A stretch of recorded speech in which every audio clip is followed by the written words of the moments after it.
हमारे देश में एक सिंपल फिलॉसफी को हमेशा फॉलो किया जाता है और ये मैंने आपको हमारी पिछली कई वीडियोस में बताया है कि जब तक कुछ होगा नहीं तब तक एक्शन मत लो।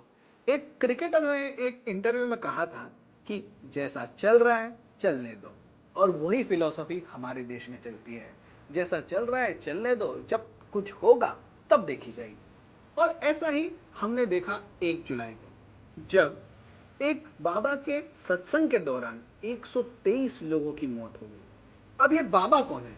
बाबा का नाम है नारायण साकरहरी, और इनकी कहानी बहुत इंटरेस्टिंग है।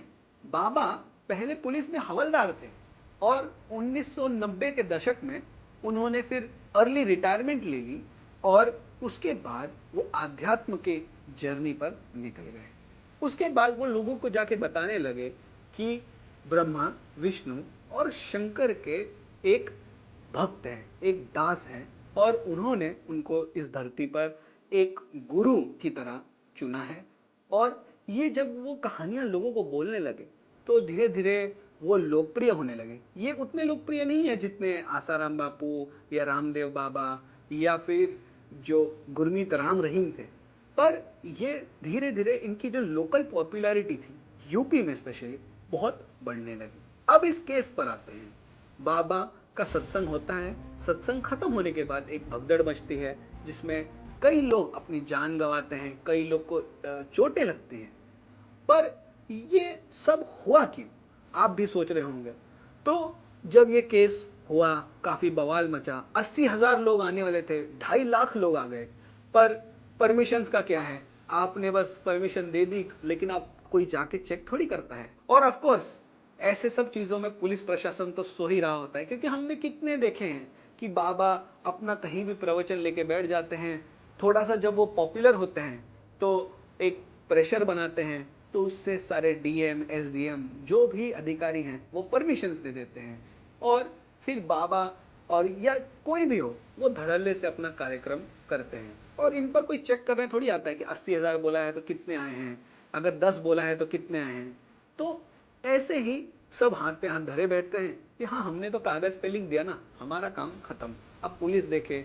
और इस केस में भी ऐसा ही हुआ, ब्लेम गेम शुरू हुआ। पर सबसे बड़ा सवाल यही आता है कि ये हुआ क्यों। तो कई लोगों को पुलिस ने राउंड अप किया जो सत्संग में मौजूद थे, जो बाबा को फॉलो करते थे, और ऐसे लोगों को ढूंढा जो थोड़े से ऐसा ना हो कि बाबा की तरफ उनकी अंधभक्ति है। ऐसे लोग जो थोड़े से समझदार हों, जो इस मामले पर थोड़े अच्छे इनपुट्स दे सके। तो इस केस में एक लाइन ने सब कुछ बता दिया। तो कुछ विटनेसेस ने यह बताया कि 12:25 के आसपास बाबा आए, उन्होंने अपना सत्संग शुरू किया। सत्संग जब खत्म हुआ तो लोग अपने घर जाने लगे, लेकिन जाते जाते बाबा एक लाइन कह गए कि अब जिनको मेरे पैरों की धूल लेनी है वो ले सकता है। और उसी चक्कर में ये पूरी भगदड़ मची, क्योंकि आपको पता ही है हमारे यहाँ पर जब कोई बाबा बन जाता है तो उनको लगता है कि वो भगवान बन गए हैं। और पैरों की मतलब आप सोचिए ना, मेरी पैरों की धूल ले लो, क्या हो आप भी तो इंसान ही हो ना। आप भले ही भगवान के एक मसीहा हो सकते हो, कि एक मैसेंजर हो सकते हो, कि हाँ, भगवान का आप संदेश बता रहे हो, आप धार्मिक लोगों को एजुकेशन दे रहे हो। पर प्रॉब्लम तब शुरू होती है जब आप खुद को भगवान समझने लगते हो। और वही इस स्टेटमेंट में दिखाई देता है कि आप मेरी पैरों की धूल ले सकते हो, यानी आप खुद को भगवान से कम नहीं समझ रहे। मुझे आश्चर्य होता है कि अभी तक इन बाबा पर कोई एक्शन क्यों नहीं लिया गया, क्योंकि ये क्लियर दिखता है कि ये जो पूरी भगदड़ मची है ये बाबा की वजह से मची है। अब पिछले कई सालों में हमने ऐसे कितने धर्म गुरुओं को देखा है जिन्होंने बस अपने शिष्यों का इस्तेमाल किया है, और वो कोई धर्म गुरु कभी थे ही नहीं। वो at the end of the day एक ढोंगी थे, और वो हमेशा ढोंगी रहेंगे।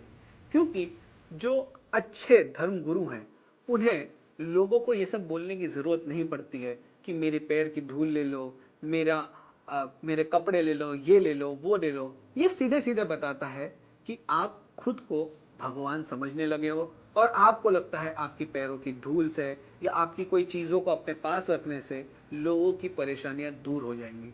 तो ये सरासर गलत है, क्योंकि कुछ भी हो जाए भगवान से ऊपर तो कोई भी नहीं है। और मैं श्योर हूं आप भी इस बात से मानेंगे। इस केस पर आपकी क्या राय है ये हमें कमेंट सेक्शन में बताना बिल्कुल मत भूलिएगा। और याद रखिएगा, अगर इस वीडियो से आपको कोई भी शिक्षा मिली, कोई अच्छी नॉलेज मिली, तो इस वीडियो को लाइक करना बिल्कुल मत भूलिएगा और हमारे चैनल को सब्सक्राइब करना बिल्कुल मत भूलिएगा। और मिलते हैं किसी और वीडियो में। धन्यवाद।